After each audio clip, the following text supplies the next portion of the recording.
আওয়ামী লীগ সভানেত্রী হাসিনা এবং পতিত আওয়ামী লীগ ফিরে আসবে ভয়ঙ্কর রূপে, এমনটাই বলে থাকেন তার শিষ্যরা। অনেকে এটাকে হাস্যরস বলে এড়িয়ে গিয়েছেন শুরু থেকেই। তবে এইবার কাতার ভিত্তিক গণমাধ্যম আল জাজিরাকে সাক্ষাৎকার দিতে গিয়ে সংবিধান সংস্কার কমিশনের প্রধান এবং রাজনৈতিক বিশ্লেষক আলী রিয়াজ বলেছেন 4 শর্তে ফিরে আসতে পারবে আওয়ামী লীগ। কিন্তু কি সেই 4 শর্ত?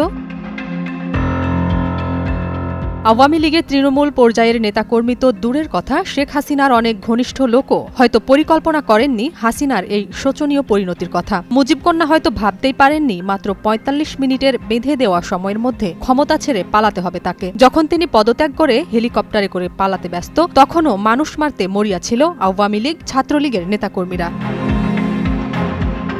পতনের দীর্ঘ 5 মাস পর আবারও ক্ষমতায় ফিরতে মরিয়া হয়ে উঠেছে অস্তিত্ব হারানো এই সংগঠন। ইতোমধ্যে হরতাল অবরোধের ডাক দিয়েছে দলটি। তবে আদৌ কি কয়েক মাস বা বছরের মধ্যে আওয়ামী লীগের প্রত্যাবর্তন সম্ভব? এই প্রসঙ্গে কি বলছেন বিশেষজ্ঞরা?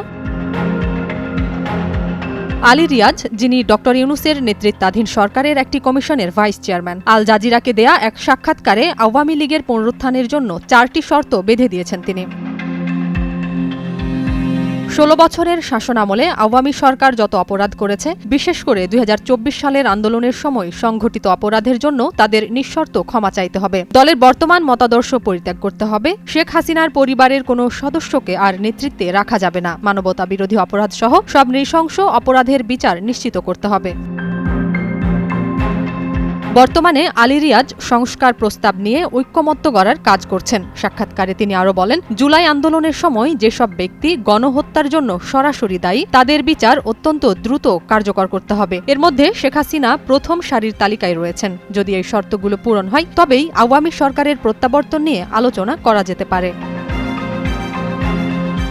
বিদেশে থাকা আওয়ামী লীগের জ্যেষ্ঠ নেতারা সামাজিক যোগাযোগ মাধ্যম ও বিভিন্ন টকশোতে কর্মীদের পুনর্গঠনের আহ্বান জানাচ্ছেন। এই নেতাদের দাবি, ড ইউনূসের নেতৃত্বাধীন সরকার শীঘ্রই ব্যর্থ হতে চলেছে। তবে তাদের এই মন গড়া বক্তব্য দলীয় কর্মীদের কাছে সেভাবে গ্রহণযোগ্যতা পাচ্ছে না।